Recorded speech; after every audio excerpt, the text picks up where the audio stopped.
ठीक है। Very good morning all of you. So पिछले क्लासेस में हम लोगों ने सीखा था calculation of electron, proton and neutron. ठीक है, ये हमारे पास होमवर्क था। इसको ज़रा कुछ क्वेश्चंस आप लोग करके दिखा देते हैं, आप लोग अपना मैच करा लेंगे। ठीक है, जैसे एक एग्जांपल है HCO3 नेगेटिव। HCO3 negative. ठीक है, अब यहाँ पे इलेक्ट्रॉन की संख्या पहले पता करेंगे। तो हाइड्रोजन का एटॉमिक नंबर कितना होता है 1, एटॉमिसिटी 1, प्लस कार्बन का 6 इंटू 1, ऑक्सीजन का 8 और 3 है, और माइनस चार्ज लगाया। माइनस चार्ज का मतलब एक इलेक्ट्रॉन और क्या हुआ, ऐड हुआ है, तो प्लस 1। इसको जोड़ दीजिए अपना, तो यहाँ पे 1 आ जाएगा, ये 6, एक 7 और 7 और ये 24, 24 और 31, 31 32, 32 आ जाएगा। प्रोटॉन की बात करेंगे, हमारे पास वही रहेगा एटॉमिक नंबर के बराबर, तो 1 plus carbon 6 into 1 plus oxygen 8 into 3। अब यहाँ चार्ज से कोई भी फर्क नहीं पड़ेगा, तो जोड़ लीजिए इसको। तो ये 6, 6 एक 7 और 7 और 24 कितना आ जाएगा, 31, 31 आ जाएगा आंसर। ठीक है, न्यूट्रॉन की बात करेंगे हम लोग। ठीक है, तो हाइड्रोजन के अंदर तो कोई न्यूट्रॉन होगा ही नहीं, क्योंकि हाइड्रोजन का रिप्रेजेंटेशन ये रहता है, कार्बन का ये और ऑक्सीजन का ये। तो 1 में से 1 गया 0, क्योंकि mass number minus atomic number formula होता है। तो 0 आया हाइड्रोजन का, प्लस कार्बन का 6 इंटू 1, ऑक्सीजन का 8 इंटू 3, बस। तो 24 और 6 30 आ जाएगा हमारे पास। ठीक है, उसके बाद था CO था। तो इलेक्ट्रॉन की बात करेंगे तो क्या आएगा 6, और ये कितना आएगा 8, तो 6 और 8 ये आ जाएगा आपका 14। प्रोटॉन की बात करेंगे तो वही 6 प्लस 8, 14। न्यूट्रॉन की बात करेंगे तो कार्बन का रिप्रेजेंटेशन ये होता है, ऑक्सीजन का रिप्रेजेंटेशन ये होता है, तो 12 में से 6 गया 6, न्यूट्रॉन कार्बन का और इसका 8, फिर ये 14 आ जाएगा। ठीक है, और देख लेते हैं, तो एक ये SO2 है, SO2 का भी निकाल लेते हैं। ठीक है, तो सल्फर का एटॉमिक नंबर कितना होता है सल्फर ऐसे देखेंगे 16 32। ठीक, तो इलेक्ट्रॉन क्या आएगा 16 गुणे 1 प्लस ऑक्सीजन का 8, 8 इंटू 2, तो कितना आ जाएगा 16 प्लस 8 दूनी 16, ये आ जाएगा 32। अब हम बात करेंगे प्रोटॉन की, जरा कर लेते हैं।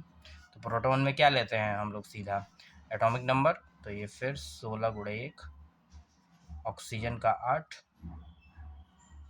फिर ये 32। अब बात कर लेते हैं न्यूट्रॉन की, तो डिफरेंस ले लेते हैं, तो 32 16 या 16 गुणे 1, ऑक्सीजन का कैसे लेते हैं 16 8, तो 16 में से 8 गया 8, तो ये भी सेम ही आ जाएगा 32। ठीक, नेक्स्ट एक और एग्जांपल ले लेते हैं, ये कर लेंगे आप लोग। ठीक है, Fe3O4 टफ दिख रहा है, ये ले लेते हैं Fe3O4। ठीक है, Fe क्या है, आयरन होता है। ठीक है, तो आयरन ऐसे लिखेंगे। अब इसका जो एटॉमिक नंबर होता है वो कितना होता है 26 होता है, और मास नंबर होता है वो कितना होता है हमारे पास 56 होता है। ठीक है, तो इलेक्ट्रॉन की बात करते हैं, तो जो एटॉमिक नंबर है वही 26 गुणे 3, और ऑक्सीजन का कितना होता है 8 गुणे 4, बस। इसको सॉल्व कर लेंगे, इलेक्ट्रॉन आ जाएगा। बात करते हैं प्रोटॉन की, तो प्रोटॉन कितना है हमारे पास, जो एटॉमिक नंबर है कितना है 26 गुणे 3 और 8 गुणे 4। ठीक, न्यूट्रॉन की बात करते हैं, तो mass number minus atomic number, तो पहले क्या करेंगे 56 में से 26 घटाएंगे, तो कितना आएगा 6 6 चला जाएगा, और ये 30 बच जाएगा, तो 30 गुणे 3, 3 एटॉमिसिटी है। तो ऑक्सीजन की बात करेंगे तो 16 और 8 है, तो 8 का डिफरेंस है, तो 8 गुणे 4। अब इसको सॉल्व कर लेंगे तो आ जाएगा। ठीक, और कोई एग्जांपल, एक CH2 भी ले लेते हैं। ठीक है, CH2। अब इसमें इलेक्ट्रॉन किसके बराबर आएगा, तो एटॉमिक नंबर, तो कार्बन का कितना होता है 6, इसका कितना होता है सल्फर का 16, 16 गुणे 2, ये 6, और ये कितना आएगा 32, 32 6 38। ठीक, प्रोटॉन की बात करेंगे तो ये कितना आ जाएगा 6 गुणे 1 और प्लस 16 गुणे 2 बराबर 38। ठीक है, अब हम बात करेंगे न्यूट्रॉन की, तो कार्बन का रिप्रेजेंटेशन 12 6, तो 12 में से 6 गया 6, एक एटॉमिसिटी है, सल्फर की बात करेंगे तो सल्फर ऐसे लिखते हैं 32 और 16, तो डिफरेंस कितना आएगा 16, और 2 एटम है तो 2, ये सेम ही आ जाएगा 38। ठीक, तो आप लोग एक बार क्रॉस चेक कर लीजिएगा आप लोगों का। ठीक है, कोई डाउट आएगा तो कमेंट सेक्शन में पूछ लेंगे। ठीक है, बाकी आप लोगों को मॉलिक्यूलर मास ऑलरेडी बता दिया था। हाँ, मॉलिक्यूलर मास का भी क्वेश्चन दिया गया था। ठीक है, तो C3O2 निकालने के लिए आप लोगों को दिया गया था इसका मॉलिक्यूलर मास कितना। ठीक, निकालते हैं। तो कार्बन का मास होता है कितना 12 गुणे 3, 3 एटॉमिसिटी है इसलिए। ऑक्सीजन का मास कितना होता है तो 16, 2 एटॉमिसिटी है तो 2, तो 12 3 36, 16 दूनी 32, 30 से 60 66, तो 68 आ जाएगा मास। FeO, ठीक है, आयरन है और ऑक्सीजन है, तो आयरन का मास कितना था 56 गुणे 1, और ऑक्सीजन का 16, तो जोड़ लीजिए 50 1 60, और 60 और ये 12 कितना आ जाएगा 72। NO3 की बात कर लेते हैं, तो नाइट्रोजन का कितना मास होता है 14 होता है, 1 और 16 गुणे 3, बस सॉल्व कर लीजिए आ जाएगा। ठीक, तो ये मॉलिक्यूलर मास के भी क्वेश्चंस आपके हो जाएंगे। ठीक है, ठीक है, अब हम लोग कुछ और बेसिक टॉपिक्स देखते हैं। ठीक है, जैसे हमारे पास हम लोगों ने मैटर एक टॉपिक पढ़ा था, अगर याद हो तो 9th क्लास में भी आप लोगों ने पढ़ा होगा। ठीक है, क्या होता है matter? Anything which occupies some space and having some mass is known as matter. ठीक है, यहाँ पे लिख लेंगे anything which occupies some space and having some mass is known as matter. ठीक है, इसी को हम लोग मैटर, मतलब कुछ ना कुछ स्पेस ऑक्यूपाई करना चाहिए और कुछ ना कुछ उसका वजन हो। जैसे ये पेन है, तो पेन का कुछ ना कुछ वजन होगा, और इस जगह पे हमने रख दिया तो स्पेस भी ऑक्यूपाई कर ले रहा है। ठीक है, अब इसमें एग्जांपल देख लेते हैं, जैसे पेन है, कॉपी है, टेबल है, एयर है, बहुत सारे एग्जांपल्स हो सकते हैं। ठीक है, तो ये हमारे पास मैटर हो जाएगा। अब इसमें हम लोग थोड़े से क्लासिफिकेशन की बात कर लेते हैं। तो पहला जो इसमें आता है हमारे पास, that is physical classification of matter.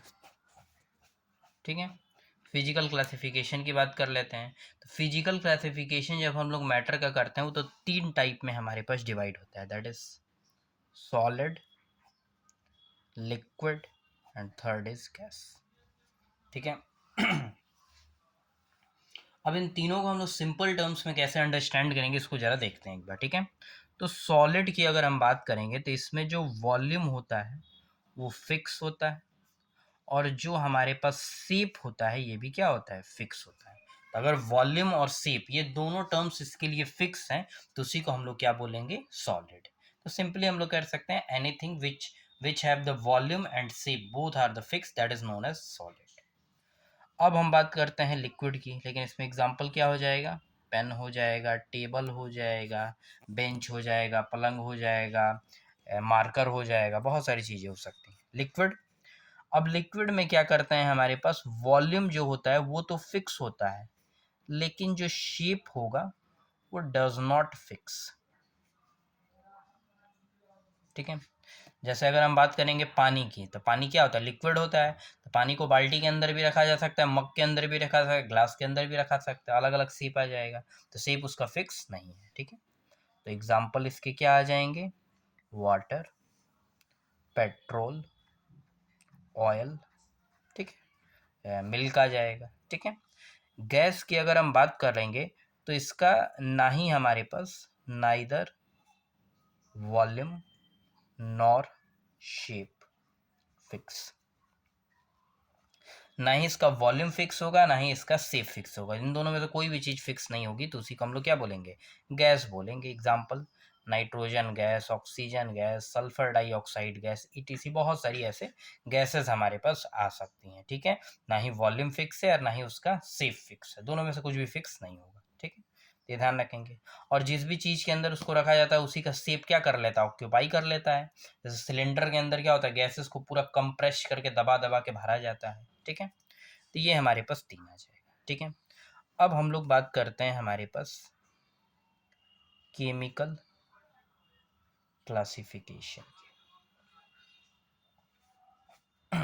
कई लोग सोच रहे हैं इसके 2 और क्लासिफिकेशंस भी होते हैं फिजिकल वाले में। ठीक है, बक में 2 हमारे पास और होते हैं जो एनसीईआरटी वगैरह मेंशन है, बट वो अभी अंडर रिसर्च टॉपिक्स है, इसलिए हम उसे डिस्कस नहीं करते हैं। ठीक है, अब हम बात करते हैं केमिकल क्लासिफिकेशन में। तो केमिकल क्लासिफिकेशन 2 तरीके से है, 2 टाइप में किया गया, एक है प्योर सब्सटेंस और एक है हमारे पास मिक्सचर।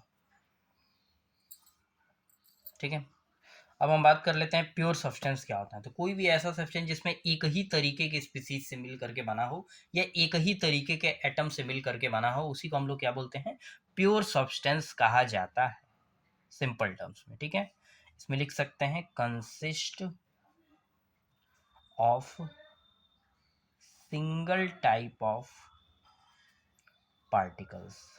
ठीक है, एक ही तरीके के पार्टिकल्स मिलके बना हो। जैसे एग्जांपल Ag ले सकते हैं, कॉपर ले सकते हैं, सोडियम ले सकते हैं, एल्युमिनियम ले सकते हैं, ग्लूकोज ले सकते हैं, वाटर ले सकते हैं। ये सारे क्या हैं, प्योर सब्सटेंसेस के ही हमारे पास एग्जांपल्स रहते हैं, मतलब एक ही तरीके की चीज़ें इसमें होती हैं। ठीक है, अभी हम लोग ये मिक्सचर वाला जो टॉपिक है इसको डिस्कस नहीं कर रहे हैं, पहले हम लोग प्योर सब्सटेंस के ही क्लासिफिकेशन को समझ रहे हैं। ठीक है, तो प्योर सब्सटेंस क्लासिफिकेशन ऑफ, यहाँ लिखेंगे क्लासिफिकेशन ऑफ प्योर सब्सटेंस। ठीक है, अब क्लासिफिकेशन ऑफ प्योर सब्सटेंस की बात करेंगे तो ये हमारे पास एलिमेंट और कंपाउंड्स में क्या होते हैं, ब्रेक होते हैं। ठीक है, किन 2 पार्ट में है, तो एलिमेंट और क्या है, कंपाउंड। ठीक है, अब एलिमेंट की बात कर लेते हैं। तो एलिमेंट क्या होता है, जो कि एक ही तरीके के एटम से मिलकर के बना होता है। ये एक तरीके का क्या है, प्योर सब्सटेंस ही है, मतलब जितने भी एलिमेंट्स होंगे वो सारे के सारे क्या होंगे, प्योर सब्सटेंस होंगे, क्योंकि ये किन से मिलके बने होंगे, only made up of single type of atoms. एक ही टाइप के एटम्स से मिल करके बने होंगे, वही हमारे पास क्या होंगे, एलिमेंट होंगे। अब एलिमेंट भी हमारे पास कई तरीके से क्लासिफाई होता है। ठीक है, एलिमेंट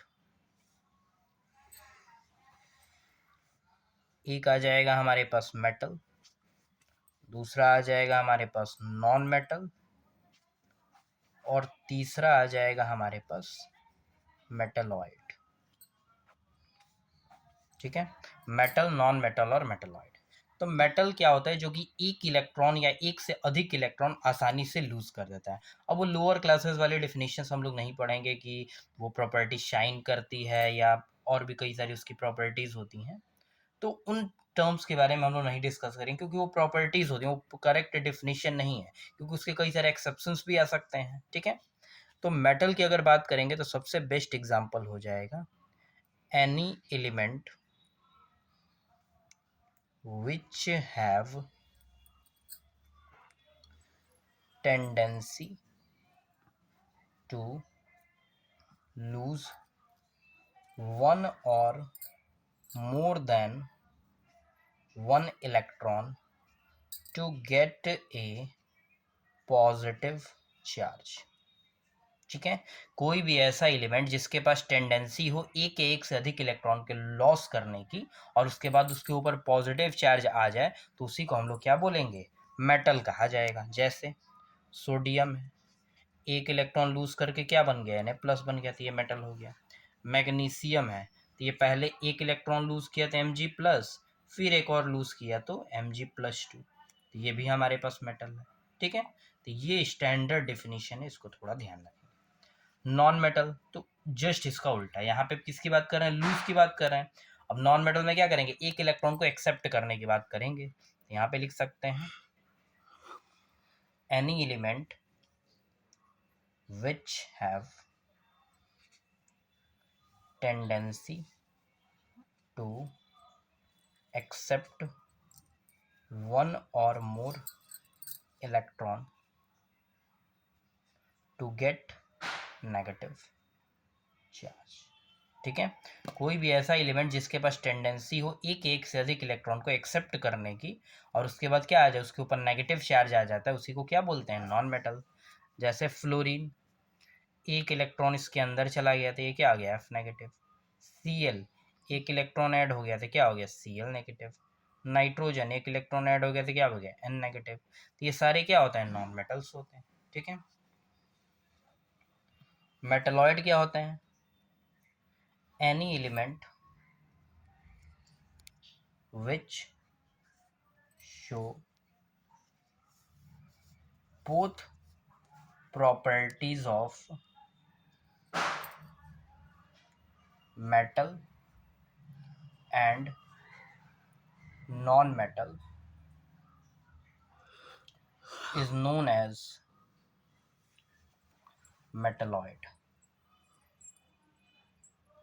ठीक है, मतलब ऐसे एलिमेंट जो कि मेटल की भी प्रॉपर्टी शो करें और नॉन मेटल की भी प्रॉपर्टी शो करें, उसी को हम लोग क्या बोलते हैं, मेटलॉइड बोलते हैं। जर्मीनियम, एसन, ये सब हमारे पास क्या होते हैं, एग्जांपल्स होते हैं। ठीक है, ध्यान रखेंगे। तो कोई भी ऐसा एलिमेंट जिसके पास दोनों की प्रॉपर्टी हो, मेटल की भी प्रॉपर्टी हो और नॉन मेटल की भी प्रॉपर्टी हो, दोनों की प्रॉपर्टी को शो करता है, उसी को हम लोग क्या बोलते हैं, मेटलॉइड बोलते हैं। ठीक है, मेटल क्या हो जाएगा, जो इलेक्ट्रॉन को लूज कर दे और पॉजिटिव चार्ज आ जाए। नॉन मेटल क्या होगा, इलेक्ट्रॉन को एक्सेप्ट कर ले और उसके ऊपर नेगेटिव चार्ज आ जाए तो नॉन मेटल आ जाएगा। ठीक है, तो ये हमारे पास आज के लिए इतना है। ठीक है, तो बाकी क्लासेस हम लोग नेक्स्ट देखेंगे। थैंक यू सो मच आज के लिए। ठीक है, थैंक यू।